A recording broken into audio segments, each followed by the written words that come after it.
Hey guys, welcome to part 48 of Let's Play Pokemon SoulSilver. In the last part we caught, we caught Lactose and we caught Mewtwo. So, if you know anything about this game, that should leave only one more legendary Pokemon that we can catch. Now, before we can catch this Pokemon, the first thing you got to do is come over to Pewter City, and you'll see there's this old guy standing on this weird elevated part of the city. I don't know, is it another cape? I mean, I don't know why it's there, but yeah, so he's just hanging out there. And the reason why you have to come talk to him is because you get the Rainbow Wing. And you need the Rainbow Wing to, get the next legendary Pokemon. Because, I hope I'm not spoiling anything, but it is Ho-Oh. Ho-Oh? Ho-Ho? Ho-No? No-Ho? Ho-No-No-Oh? It's Ho-On. Ho-Ho. I really don't know how you meant this. Ho-Oh. Ho-Oh, right? It really is a stupid name. It's one of, I don't know why they call it Ho-Oh. I don't know what. I don't know. I honestly do not know. It's one of those things where, if you play Pokemon, you're just used to that. One of the names of the legendary Pokemon is Ho-Oh, but then you kind of think about it. It's like, no, it doesn't make any sense at all. I mean, the only reason you would, it's like Ho, and then it's O, which is the two letters swapped around. So I guess that's clever. I suppose. I don't really know, it's really odd. So yeah, because Lugia is the official Pokemon of this game, we could catch Lugia at first. And I have to say, this route, awesome. It's super short, it's not even technically a route, but they did an awesome job with the whole making that trail thing, and this whole section is actually pretty cool. But yeah, so when you go and see the Camino Girls, as they're officially now called, depending on which game you play, they'll give you an item to go see one of the two legendary Pokemon. So because I was playing SoulSilver, they gave me the Clear Bell, and I think it was the Clear Bell, so I could go to the Whirlpool Islands and see Lugia. But if you're playing Heart Gold, you'll get the Rainbow Wing. So, because they're nice guys, the people at Game Freak, you can get the Rainbow Wing from the guy in Pewter City in SoulSilver. And you can also go and get the Clear Bell in Heart Gold, but I'll be honest, I don't know where that is because I didn't get that far in Heart Gold. I'm assuming it's somewhere in Kanto, but I really don't quite know. So this whole section of the game is or this part of the game, this is where the original Yunswine, I can't pronounce stuff. The original Pokemon Crystal kind of story ended, and I can't remember all the changes that they made to this area in this game, but yeah, because you did have to go up and climb. I think it was one of the towers to go see Ho-Oh in the other games, but I remember I think I did catch Ho-Oh in the originals back in Pokemon Silver, because you needed an item to catch it there as well. So I think I actually do remember going through all the trouble. But in this game you have to head all the way up this bell tower. Thanks, video game. And it's a bit of a pain, if I'm really being honest. A bit like Cerulean Cave, I would say here, go for the items, because again, they're pretty decent items and you don't really have to go that far out of the way.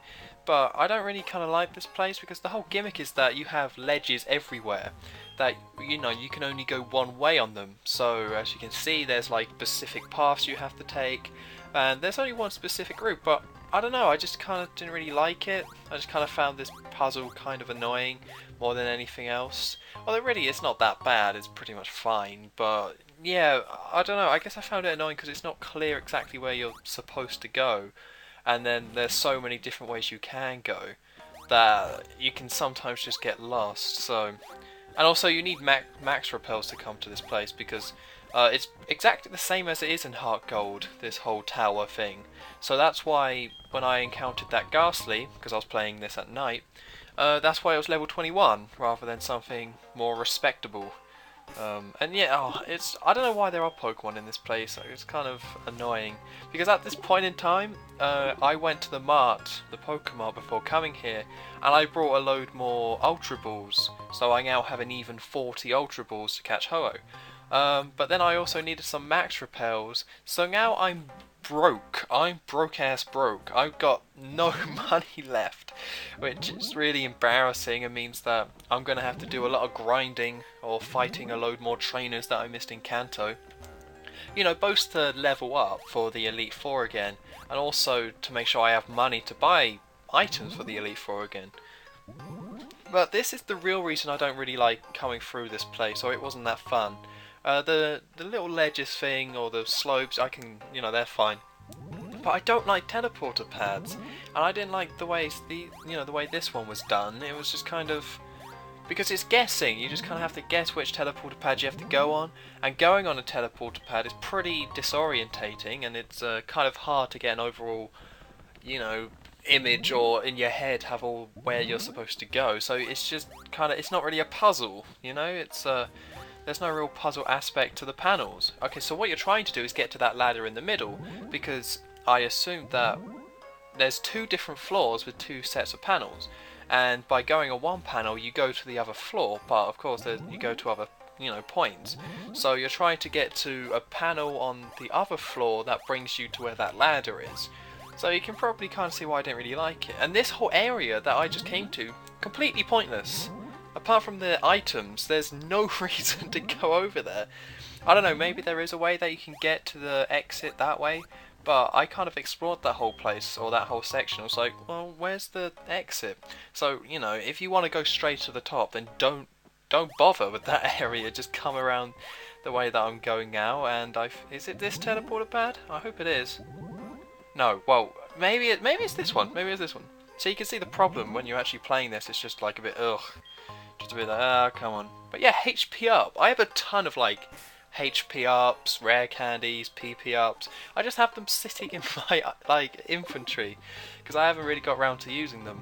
And you might have noticed that my Pokemon are all level 52 now, where before I think Hawkins was level 49 in the last part, embarrassingly. So I have been doing a bit of off-screen training because I need to do a lot of training for the next part. And also I was kind of worried about this because, yeah, there it is, Ho-Oh. It's kind of disappointing because if you remember with Lugia, you get a whole big thing. All the Camino girls come out and they summon Lugia, and you get like a siege. Well, you get a cutscene, and it's all really cool. But in this game, because Ho-Oh isn't the official Pokemon, you don't get any of that. All that stuff does exist, it's just only in Heart Gold.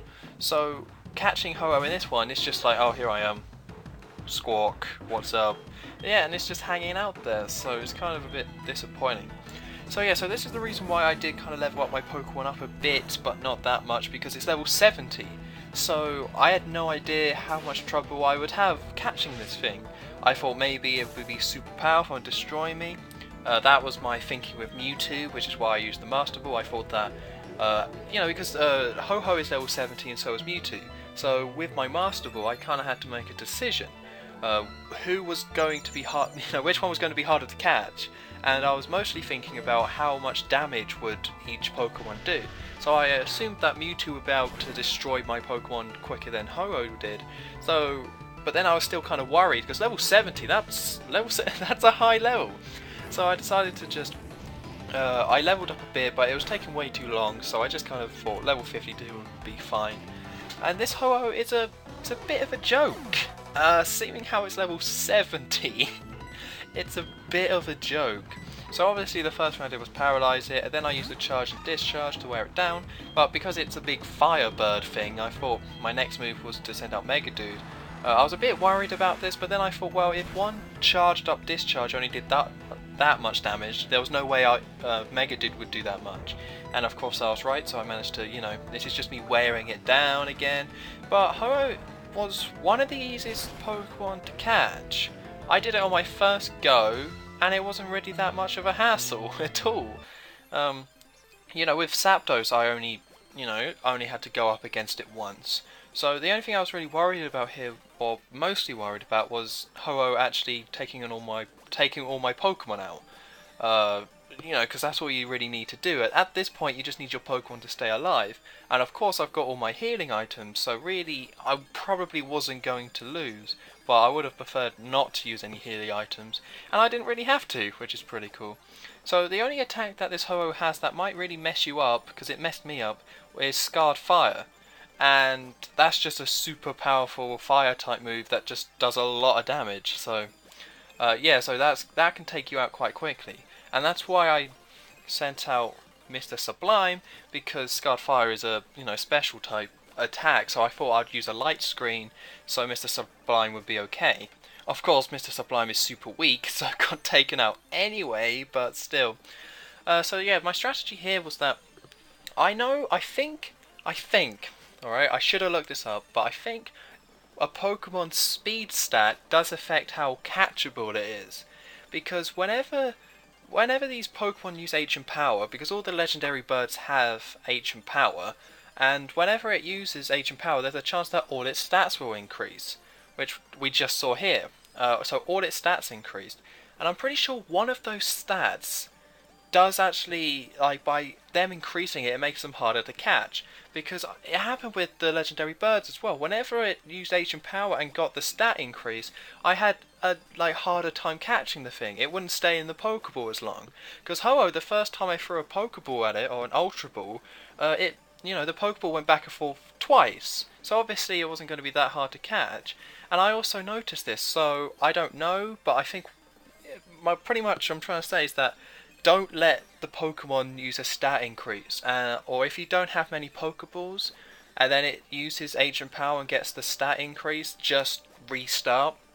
Because I probably should have restarted here, but I thought because I really didn't have much trouble catching this thing. Like, it just doesn't seem to be that hard to catch, and I'm assuming the reason is because it's the official Pokemon of Heart Gold. So I'm assuming, like, Lugia wasn't too tricky to catch as well. So I'm assuming they're on about the same level. But Ho-Oh is like level 70, where Lugia I think was level 40. So I'm assuming they're pretty much both on the same level of catchability, and that they didn't make Ho-Oh harder to catch for this version. So catching this Ho-Oh is as hard as it would have been in Heart Gold, despite the level increase. So I just kind of kept chucking Pokeballs. It was nice to be catching a Pokemon that I didn't have to chase, I have to admit. So yeah, so as you can see, okay, I had to speed up a load of footage, but it really not that long. Really did not take that long to catch. This Ho-Oh actually almost took me down here, but luckily for me it's stupid and kept using Safeguard, and obviously there wasn't much it could do with E-Rock, and I hit it with a load of smoke screens so its attacks would miss, because I did have 40 Ultra Balls. And with that, that's it. That is the large legendary Pokemon of SoulSilver caught, if you exclude the event Pokemon. So pretty much all we have to do now is, no more legendary Pokemon to catch. So next time we let's play Pokemon SoulSilver, I will probably be taking on the Elite Four again. So I'll see you next time, guys.